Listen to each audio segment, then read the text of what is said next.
சேனலின் புதுவையின் இன்றைய நிகழ்வுகள். புதுவை பிராந்தியமான மாகேவில் கனமழையால் வீடுகளுக்குள் வெள்ளம் புகுந்ததால் வீடுகளில் இருந்தவர்கள் பாதுகாப்புடன் படகுகளில் பத்திரமாக மீட்கப்பட்டனர். புதுச்சேரியின் மாகே பிராந்தியத்தில் கனமழை காரணமாக பல பகுதிகள் இன்று வெள்ளக்காடானது. மாகே பிராந்தியத்தின் மண்டல நிர்வாகி மோகன்குமார் தலைமையில் பாதுகாப்பு ஏற்பாடுகள் செய்யப்பட்டன. மூலக்கடவு, பந்தக்கல் ஆகிய பகுதிகளில் அதிக அளவு வெள்ள நீர் கரை புரண்டோடியது. 11 வீடுகளில் வெள்ள நீர் புகுந்தது. அங்கிருந்தோரை படகுகள் மூலம் பாதுகாப்பு பணியில் ஈடுபட்டிருந்தோர் மீட்டனர். அவர்கள் அனைவரும் தங்களின் உறவினர்கள் வீடுகளுக்கு அனுப்பி வைக்கப்பட்டனர். கனமழை காரணமாக தொடர்ந்து 3 நாட்களாக பள்ளி கல்லூரிகளுக்கு விடுமுறை அளிக்கப்பட்டுள்ளது.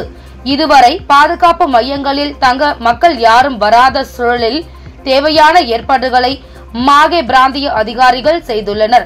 தொடர் மழை பாதிப்புகள் குறித்த கண்காணிப்பு பணிகளிலும் அவர்கள் ஈடுபட்டுள்ளனர்.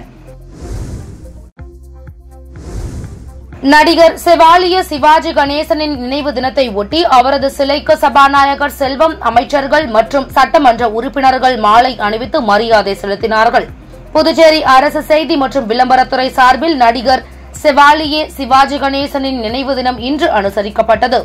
இதனையொட்டி கிழக்கு கடற்கரை சாலை கருவடிக்குப்பம் அருகே அமைந்துள்ள சிவாஜி கணேசன் திருவுருவ சிலைக்கு சட்டப்பேரவைத் தலைவர் செல்வம், துணை சட்டப்பேரவைத் தலைவர் ராஜவேலு, அமைச்சர்கள் லட்சுமி நாராயணன், சாய் சரவணகுமார் மற்றும் சட்டமன்ற உறுப்பினர்கள் ஜான்குமார், ஏகேடி ஆறுமுகம், KSP ரமேஷ், பாஸ்கர் என்கிற தட்சிணாமூர்த்தி ஆகியோர் மாலை அணிவித்து மரியாதை செலுத்தினார்கள்.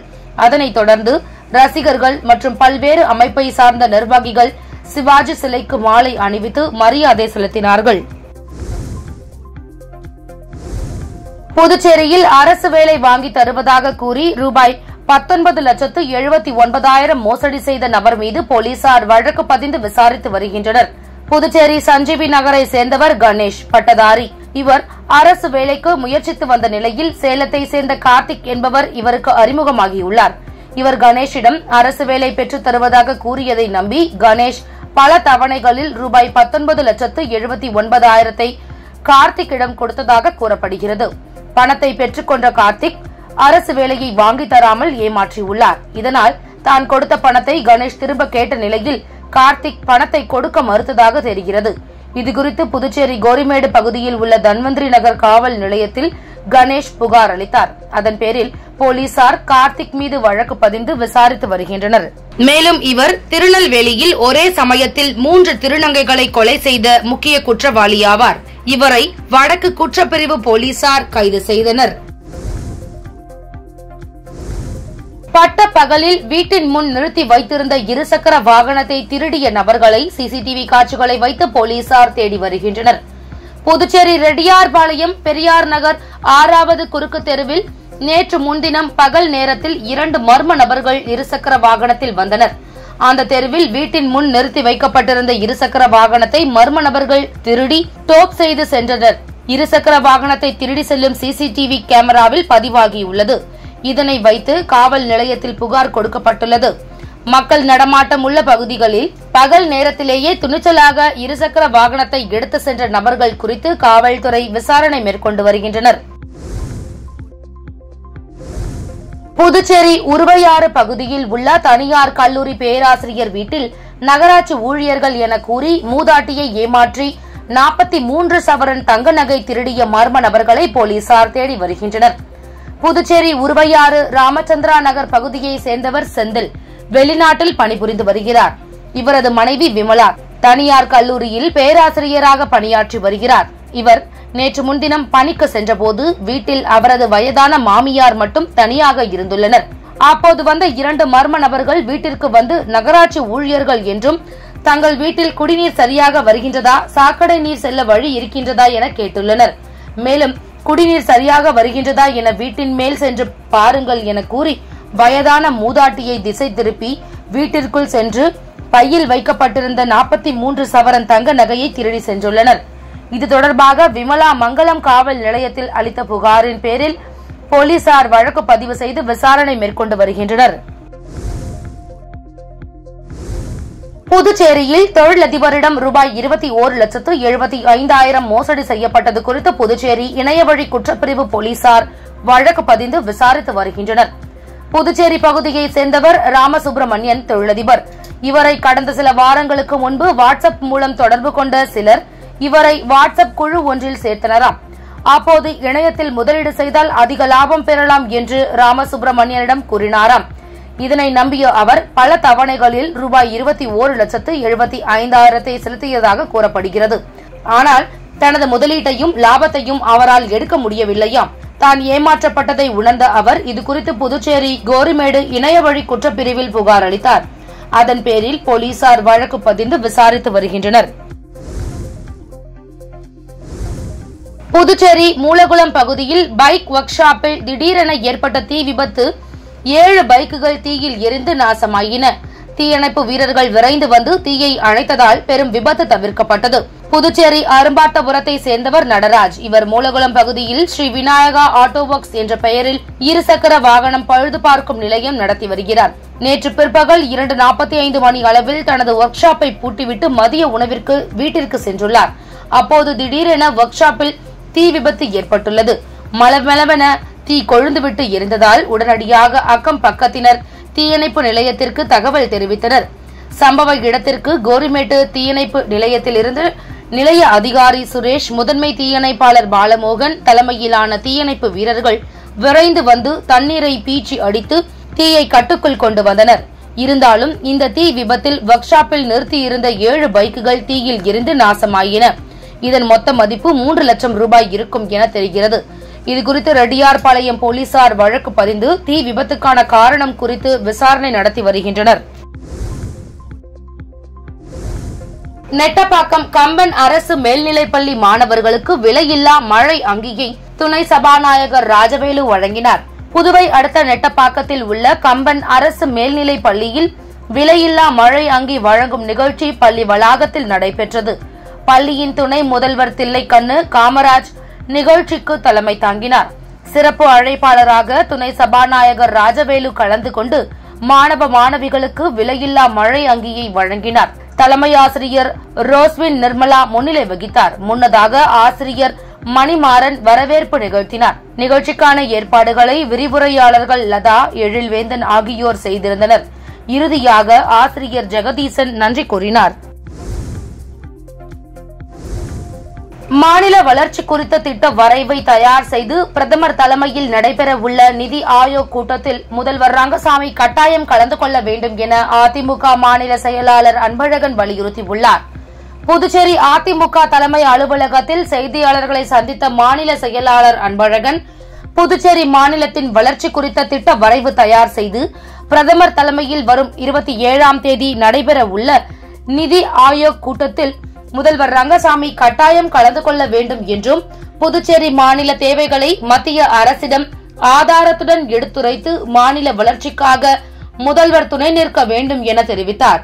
ஸ்மார்ட் சிட்டி திட்டத்தில் மத்திய அரசு கொடுத்த நிதியை முழுமையாக பயன்படுத்தாமல் திருப்பி அனுப்பி ஸ்மார்ட் சிட்டி திட்டத்தையே புதுச்சேரி அரசு வீணடித்துள்ளது என்றும், இதில் பல்வேறு முறைகேடுகள், ஊழல் நடந்துள்ளதால் விசாரணை அமைக்க ஆளுநர் உத்தரவிட வேண்டும் என்றார்.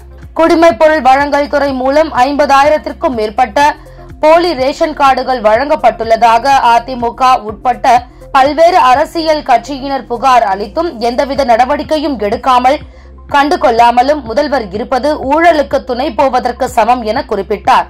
மத்தியில் ஆட்சியில் இருக்கும் பாஜக அரசு மத ரீதியில் மக்களை பிரித்துக் கொண்டும், மாநிலத்தில் இருக்கும் திமுக காங்கிரஸ் கூட்டணி ஜாதி ரீதியாக மக்களை பிரிப்பது என்பது விஷ விதையை நம் பூமியில் விதைப்பதற்கு சமமான ஒன்று என்றும், மறைந்த புரட்சித் தலைவர் புரட்சித் தலைவி வழியில் பொதுச் செயலாளர் எடப்பாடியார் தலைமையில் ஜாதி மதத்திற்கு அப்பாற்பட்டு செயல்படும் ஒரே இயக்கம் அதிமுக என்றார்.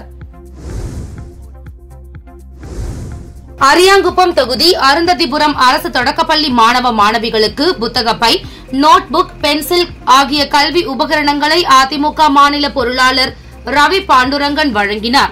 அரியாங்குப்பம் சட்டமன்ற தொகுதிக்கு உட்பட்ட அருந்ததிபுரம் அரசு தொடக்கப்பள்ளி மாணவ மாணவிகளுக்கு புத்தகப்பை, நோட்புக், பென்சில் ஆகிய கல்வி உபகரணங்கள் வழங்கும் நிகழ்வு பள்ளி வளாகத்தில் நடைபெற்றது.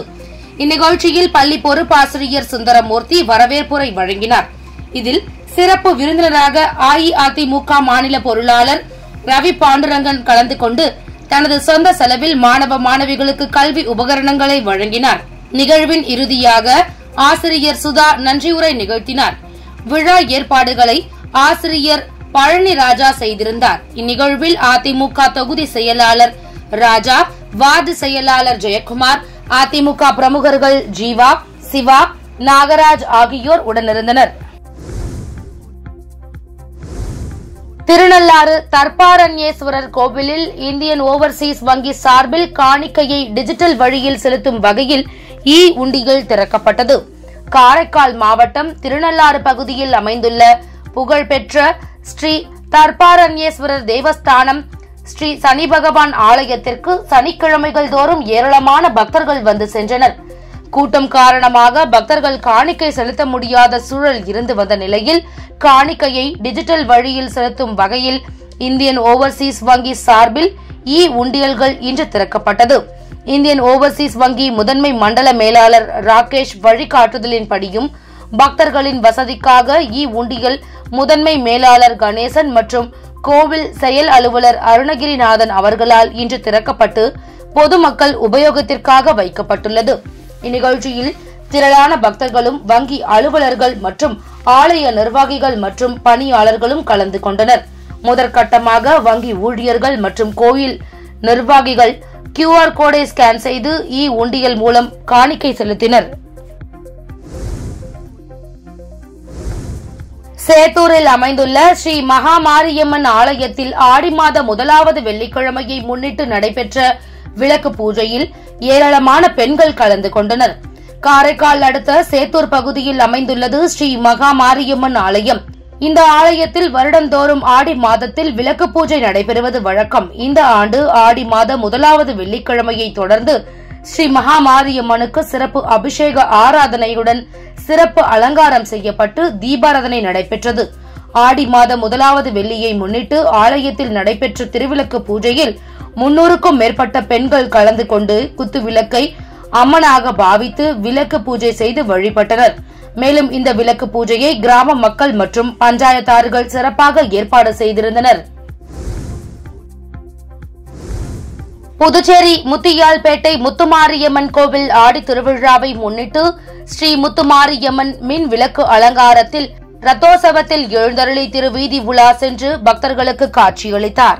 புதுச்சேரி முத்தியால்பேட்டை பகுதியில் அமைந்துள்ளது ஸ்ரீ முத்துமாரியம்மன் முத்தையா சுவாமி தேவஸ்தானம். இந்த தேவஸ்தானத்தில் எழுந்தருளி உள்ள ஸ்ரீ முத்துமாரியம்மனுக்கு ஆடி திருவிழா 15ஆம் தேதி காலை அம்மனுக்கு அபிஷேகத்துடன் தொடங்கியது. ஆடி திருவிழாவை ஒட்டி தினம்தோறும் இரவு அம்மன் பல்வேறு அலங்காரத்தில் எழுந்தருளி திருவீதி உலா சென்று பக்தர்களுக்கு காட்சி அளித்து வருகின்றார். அதன் ஒரு பகுதியாக இன்று இரவு ஸ்ரீ முத்துமாரியம்மன் சிறப்பு அலங்காரத்தில் எழுந்தருளி அம்மனுக்கு சோடச தீபாராதனைகள் காட்டப்பட்டு திருக்கோவில் உட்புறப்பாடு செய்யப்பட்டு மின் விளக்குகளால் அலங்கரிக்கப்பட்ட ரத்தோற்சவத்தில் வைக்கப்பட்டு திருவீதி உலா நடைபெற்றது. ஆடி திருவிழாவை ஒட்டி நடைபெற்ற திருவீதி உலாவில் பக்தர்கள் பலரும் கலந்து கொண்டனர். சுயம்பு நாகமுத்தம்மன் ஆலயத்தில் நடைபெற்ற ஊஞ்சல் உற்சவ விழாவில் திரளான பக்தர்கள் பங்கேற்று சாமி தரிசனம் செய்தனர். புதுவை அடுத்த நெட்டப்பாக்கம் அருகே உள்ள தமிழக பகுதியான ஆயர்குளம் சுயம்பு நாகமுத்தம்மன் ஆலயத்தில் ஆடி மாத பௌர்ணமியை ஒட்டி ஊஞ்சல் உற்சவம் நடைபெற்றது. முன்னதாக அம்மனுக்கு சிறப்பு அபிஷேக ஆராதனைகள் நடைபெற்றது. மாலை 7 மணிக்கு நாகமுத்தம்மன் சிறப்பு அலங்காரம் செய்யப்பட்டு ஊஞ்சல் உற்சவத்தில் பக்தர்களுக்கு அருள் பாலித்தார். இவ்விழாவில் துணை சபாநாயகர் ராஜவேலு உட்பட திரளான பக்தர்கள் கலந்து கொண்டு சாமி தரிசனம் செய்தனர். பக்தர்கள் அனைவருக்கும் அன்னதானம் வழங்கப்பட்டது.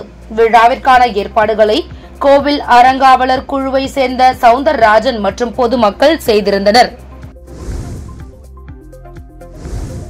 வில்லியனூர் தேவி ஸ்ரீ ஏழை மாரியம்மன் கோவிலில் செடல் பிரம்மோற்சவத்தை முன்னிட்டு நடைபெற்ற ஏழை மாரியம்மன் சுவாமி வீதி உலாவில் திரளான பக்தர்கள் கலந்து கொண்டு சுவாமி தரிசனம் செய்தனர்.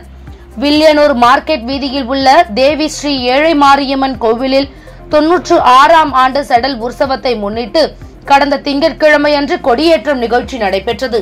இதனைத் தொடர்ந்து நேற்று 6ஆம் நாள் திருவிழாவில் மதிய வேளையில் சுவாமிக்கு சிறப்பு அபிஷேகங்கள் நடைபெற்றன. இரவு ஏழை மாரியம்மன், விநாயகர் பெருமான், முருகப்பெருமான் சுவாமி இரவு மின் அலங்காரத்துடன் வீதி உலா நடைபெற்றது. இதில் திரளான பக்தர்கள் கலந்து கொண்டு சுவாமி தரிசனம் செய்தனர். இத்துடன் சக்தி சேனலின் புதுவையின் இன்றைய நிகழ்வுகள் முடிவடைகின்றன. வணக்கம். உங்கள் சக்தி சேனலின் புதுவையின் அன்றாட நிகழ்வுகளை உடனுக்குடன் தெரிந்து கொள்ள சக்தி சேனல் புதுச்சேரி யூடியூப் சேனலை சப்ஸ்கிரைப் செய்து கொள்ளுங்கள். மறக்காமல் பெல் பட்டனையும் கிளிக் பண்ணுங்க, ஷேர் பண்ணுங்க, லைக் பண்ணுங்க. உங்கள் சக்தி சேனல்.